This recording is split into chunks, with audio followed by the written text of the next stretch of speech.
Good. You been well? Doing good. Good.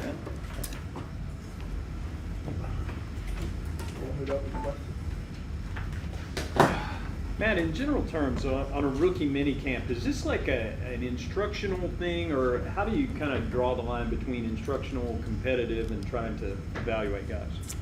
Well, it's our first actual rookie minicamp, where we can have this many players. So I think we've made the decision to bring in several guys on a tryout basis to see, their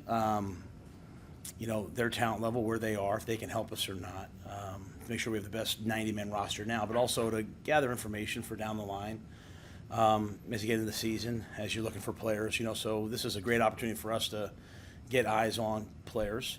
We're taking the approach of this is not necessarily an evaluation, though, it is, but really for the coaching staff, we're just starting to try to build a plan for each player and give them the best opportunity to make the team and help the team. So, it's a teaching exercise for some guys who, have been drafted and are probably going to make the team, and for other guys, it's an evaluation opportunity to be seen. So it might be a little bit different for each player, but it is a good opportunity for everyone. For Icky and Matt in particular, how do you kind of view what happens out here on the field this weekend? It's just them getting their feet wet, learning the offense, learning the defense, though we have been meeting with them since they were drafted virtually. You kind of go from like getting in combine shape where you're practicing for your 40 and your bench press to, running 12 plays in a row, and, so you're kind of get your legs underneath you a little bit. But, next week, the last week of phase 2 is going to hit them fast. And so, they have to walk into the locker room on Monday and join the rest of the team. And so this gets them started. And then from there, they'll just have to kind of, catch up as best they can. Matt, for Matt Rhule specifically, when you have a college quarterback jumping into an NFL playbook and learning the intricacies of that, but wanting him to be ready to compete come training camp time, how do you kind of phase him into learning that, and how's he been doing very early in the process? Yeah, it's too early to say anything other than, he came in prepared with the stuff that we've given him, and he's in a unique situation when you have a new offensive coordinator. Everyone that's here is learning for the first time, so it sometimes evens the playing field at all positions, right? If you've been in the same system for 4 and 5, like Shaq has been making the same calls on defense for 2 years, so the rookie linebackers are going to have to catch up to Shaq. I think for us, we're going to start Matt from the ground up, from taking a snap, the way that we want him to take a snap, to taking his first step, to his drops, coverage, all those different things. This is about us building a base and a fundamental structure, getting in the huddle, getting out of the huddle, play call structure, understanding defenses, everything. It's making sure that we just start teaching him our way of doing it, and I know Ben and Sean are on that. If you can, as a strictly left tackle, or you have to keep an option open at other positions, particularly guard, since he has experience there as well? Yeah, I think he's a left side player. We're going to play him at tackle. We have the ability to play him at guard as well. We've been doing the same thing with Brady. Do the same thing with Dennis Daly, so that we get them more reps, get them more opportunities, and just make sure that the top 5 guys are out there. So, we drafted him with the hopes of him playing left tackle, but sometimes players, they need a year at guard before they go to tackle. It's happened to a lot of players. Sometimes they're ready to go right now. So it's so early. Our job right now is just to start building on Icky's fundamental base, understanding what our plays are, understanding the communication. I mean, it's just the first step in a long road. You said Icky's a left side player. What would you consider Cade? He came in here and talked about all 5 spots. Yeah, he's a guy with a lot of. He played center today. He played guard. He played tackle. He's a guy that can do a lot of different things. That's one of the reasons why we were excited about him. So I think he's in a position where we're going to kind of move him around. So Icky's going to focus on left tackle right now, but he can also slide inside the guard if needed. But Cade, Coach Campion's going to move him around. Matt, when you guys were evaluating quarterbacks and not having that second and third round pick, did you necessarily watch tape of a lot of them as opposed to just sort of honing in on Matt, for instance? Yeah, we had the number 6 pick, right? And so we knew we could pick at 6. We knew we could trade back potentially. So we went into all of this, we went on the quarterback trip. We brought all the quarterbacks in. We saw all the quarterbacks at the combine. So we, the extent of all the things that we do, the psychological testing that's done, the medical testing that's done. The whole picture. So we looked at all the quarterbacks as if, like we do all positions. Hey, would we take this guy at number 6? And then from there, so we cast a net of about 5 or 6 guys that we liked, but we evaluated everyone. But we just kind of came back to, hey, who could fit here? And then, like at every position, we rank everyone and, put grades on them and then set them on the board. We take this guy in the 6th round. We take, there's a couple undrafted free agents that we had on the draft board that are out here that we were able to sign. So I don't know if I'm answering your question, Joe, but we kind of. I don't know that I asked you real well. I guess curious, was there something that set Matt apart, or was he just sort of the right guy at that slot where you ended up taking? No, we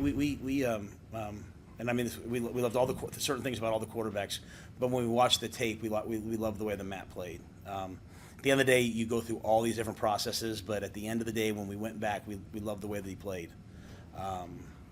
His release, his moxie, he's gotten injured a little bit because he runs guys over, or he tries to run guys over.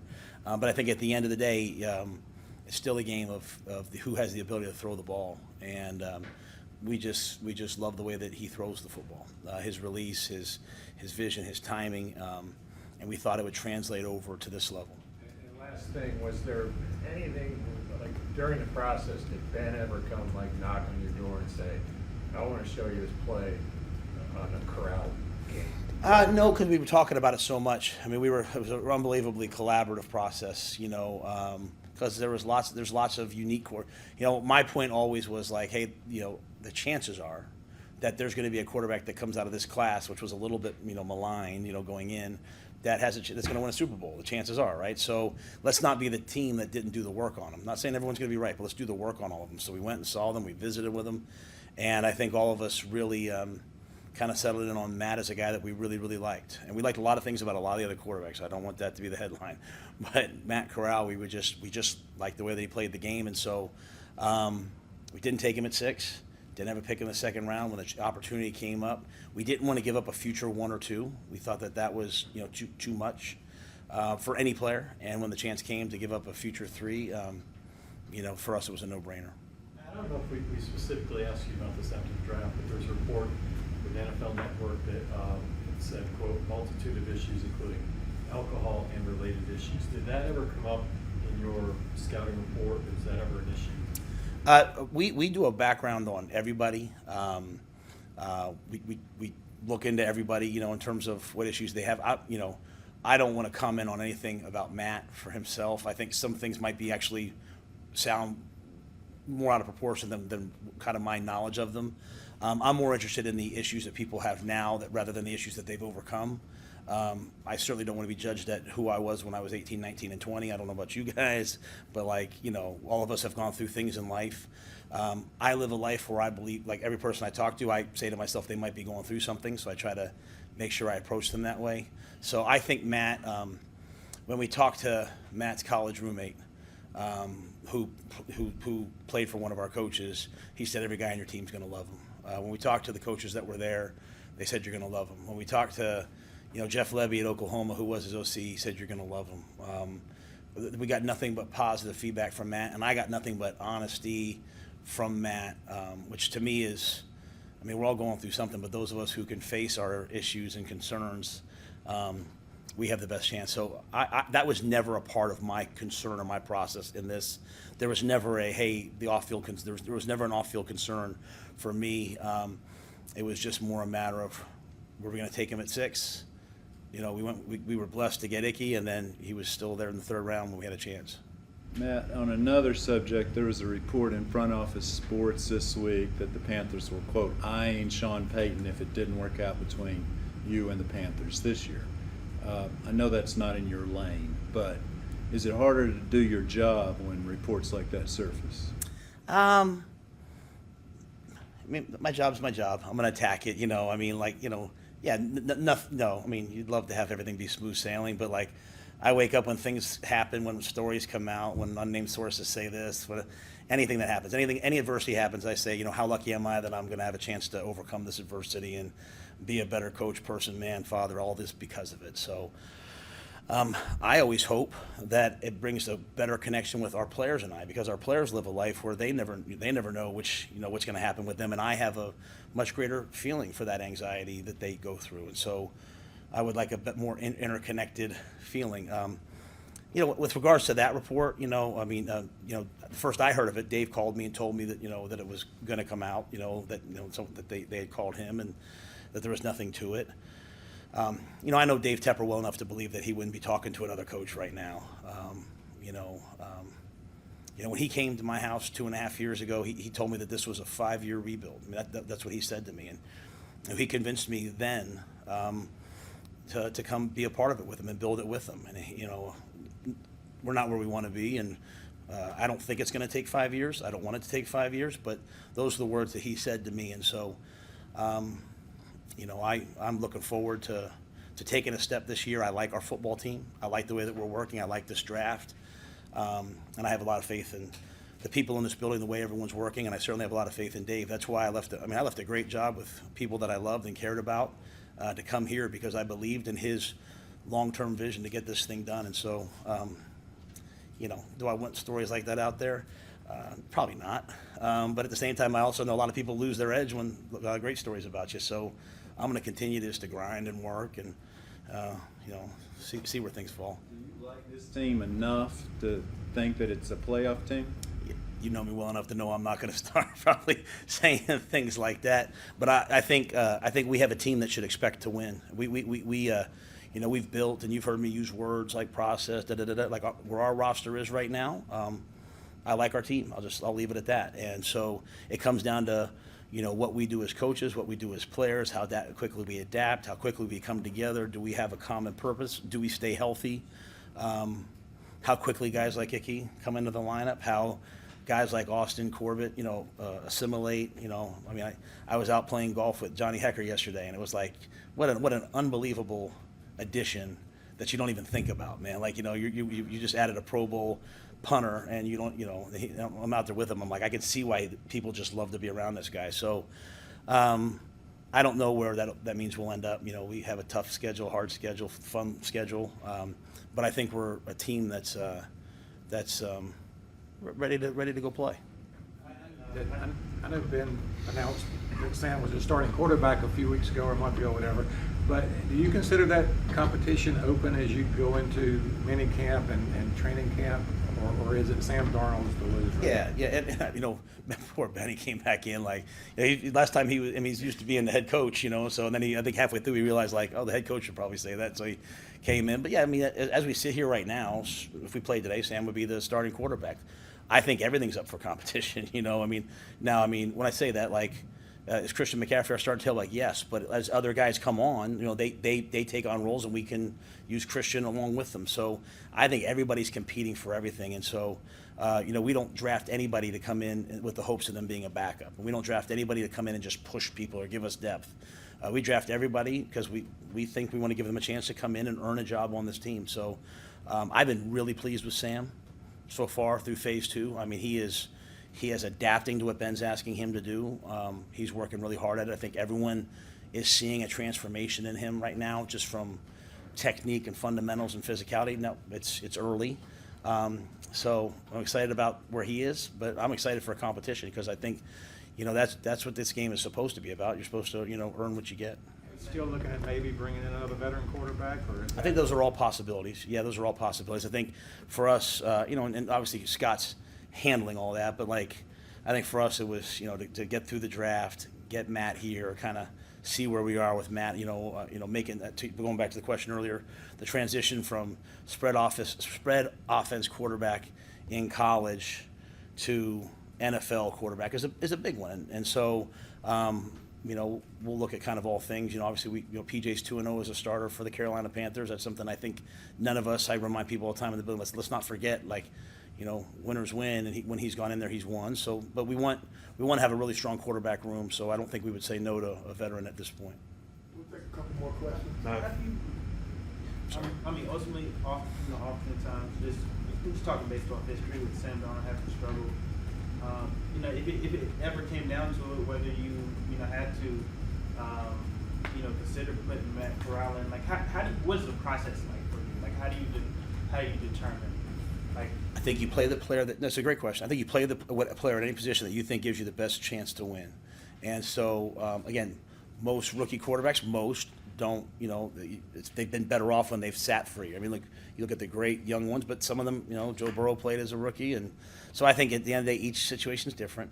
You owe it to the guys in this locker room though to play whomever we think gives us the best chance to win. And so as we sit here today, there's no question right now that Sam Darnold gives us the best chance to win. We'll continue to watch his development. We'll look for veterans to come in and compete. We'll look at the rookies, and we'll make that decision as we head into the season. We have a lot of football, a long way to go before we get to that point.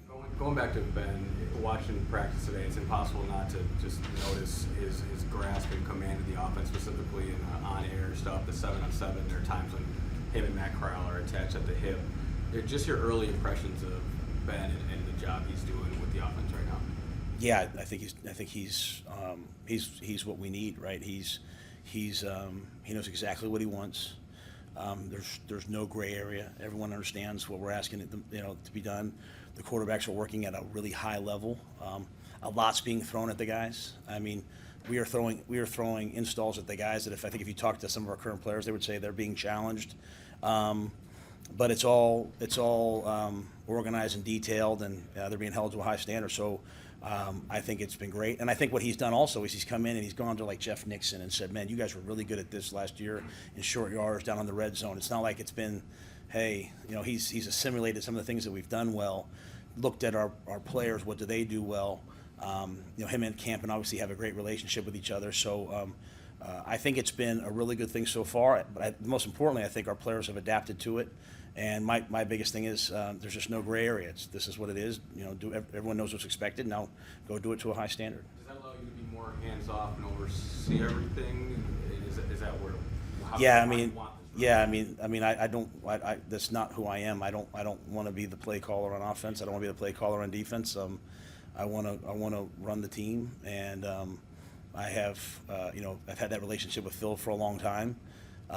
Where we've worked well like that together, and I think I'm going to have that relationship with Ben. And then I'll be honest with you, I've been really, really happy with Chris Tabor. I think watching him work and watching him coach, not a lot. I don't know if you guys were out there for that today, but not a lot today because they're poor guys were out there today. Their legs were the first time they had really done a lot of this. But I think if you came to our practices right now, I think the emphasis on teaching and design and all that on the special teams, I think we're going to see that be an area of strength for us. So I'm happy with all those coaches, and I also like the coaches that are here that we've had. They've done a lot of good things. So I think it's been a really nice marriage so far. Matt, with Dickey, they talked a lot around the draft about he's a tone setter. That phrase kept being used about him at NC State. Have you seen anything in the last 24 hours that is evidence of, this guy does it the right way, this is what we were looking for? Not yet, no. Yeah, he's to me he's a rookie right now. This is a veteran-driven league, which you did in college. That's great. That gets you here. Now it's about what you do once you get here. And so the tone setters on this team are they're Christian McCaffrey, they're Taylor Moton, they're all those guys. The young players have to come in. They shouldn't take a back seat to anybody. They're all competing, but it's about what you do moving forward. So everyone's here. Some guys came here as first-round draft picks. Some guys came here as undrafted free agents. You know what? To me, they're all just Carolina Panthers, and it's about what they do moving forward. So I'm excited to see them all come next week when the veterans get here. But it's a long road for all these guys.